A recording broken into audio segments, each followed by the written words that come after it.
Cloth తీయడం, ball ready చేసుకోవడం. Voice కూడా ఇవ్వండి మీరు చెప్పండి. వాయిస్ ఇందాక మీరు తీసిన బారు క్లాత్, బ్రౌన్ కలర్ క్లాత్ ఉంది కదా, దాని నుంచి ఇది వచ్చిందని చెప్పేసి ఇలా మాట చెప్పండి. చెప్పండి. స్టార్ట్ చేస్తాను. ఎప్పుడో స్టార్ట్ చేసా, కలగల వాగుతూనే ఉంటారు కదా దాని నుంచి.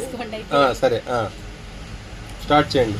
ఇందాక బ్రౌన్ కలర్ బార్డర్ వచ్చింది కాబట్టి బ్రౌన్ కలర్ క్లాత్ తో బాల్స్ చేసుకొని ఇలా ఫ్రంట్ బాల్స్ పెట్టేసుకుంటే ఫ్రంట్ పార్ట్ రెడీ అయిపోతుంది. ఓకే, ఇది ఫ్రంట్ పార్ట్.